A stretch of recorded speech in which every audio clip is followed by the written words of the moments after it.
Hi, my name is Joe Fortunato, and I'm a partner at the law firm of Momkus, McCluskey, Roberts, and Lyle. I'm a real estate lawyer.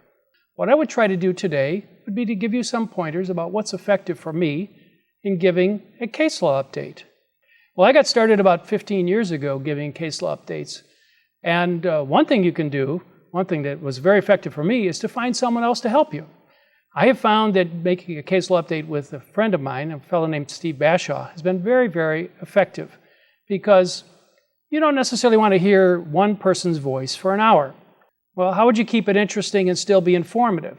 You know, nobody expects you to crack jokes for an hour, and that's not a good use of anybody's time. So what I found to be effective are various techniques that Steve and I have done over a long period of time. And the first thing is, every day I look at the ISBA e-clips and find some cases that are in my subject area. And you can't always look at just the headings, you got to actually read the summaries and maybe even read the cases to determine whether they fall within your practice area. And of course mine is real estate law, and occasionally you'll find some good cases in the e-clips. What you do then is print them out right away, don't forget them. Don't think you're going to be able to remember them next week or next month. Print them out now.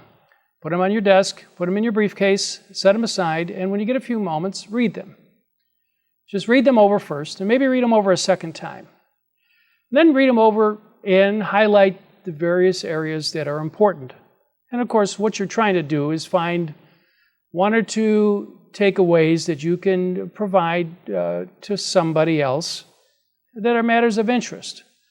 And then draft summaries of those cases. Nobody wants you to make a presentation and read from a case opinion. It's too cumbersome. You'll have too many cases to do that, so you're going to be summarizing.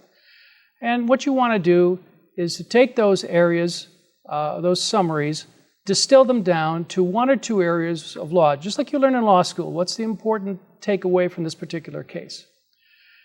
That case may remind you of some other case that might be familiar or something that you heard the year before. So it's a good idea, even when you're in the midst of a case presentation, to remind the audience of another case that might have been on the same subject matter from a different district or from a different state, and how it compares and contrasts with your case.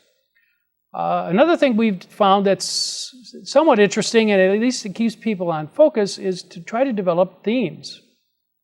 Is there a common thread between the case summaries that you're giving? Now, there might be a lot of them in our particular area of the law on mortgage foreclosure because those cases are clogging the court system, and those are Steve's favorite cases. And I tell him, just don't do those exclusively. In fact, it gets to the point where he gives all the mortgage foreclosure cases, and I concentrate on everything else there is in our case summary. Yet it's important to know that you can apply even cases in mortgage foreclosure to other areas of the law, especially when it comes to elements of civil procedure or substantive areas of real estate law. Then in addition to themes, you might find some themes, for instance, of the following nature. Lawyers might be behaving badly and be subject to malpractice cases or ethics violations, and those are, of course, always important. Or you might find that the court system is developing a body of case law that you might not think is exactly on point. It's okay to take the courts to task. The courts of review, in my opinion, are right most of the time, but you can point out where you think that those cases might be deficient or at least not necessarily following your understanding of the law and how it should have developed. You want to keep them these case summaries as interesting as possible. So you want to make sure that in the midst of the case summaries, you focus on dissenting opinions, or maybe just you focus on the arguments that failed as well as the arguments that prevailed. And of course, it's always good to take a case and say, for instance, this case might be a little dry, but if you need the elements of a particular area of the law, for instance, something like adverse possession, if you want to know what all the elements are, they're all here in the case summary. So jot this case down and just read it for that purpose next time you have a case like that.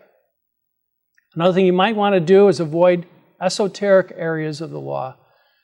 And always try to add a little element of humor if you can, without spending a lot of time telling jokes. It's a good idea if you can interject some humor to do so. It keeps the audience engaged, both visually and orally. Just keep that in mind if you can. It keeps the thing flowing. It keeps the interest of the audience engaged, which is what you want to do when you give a case law update.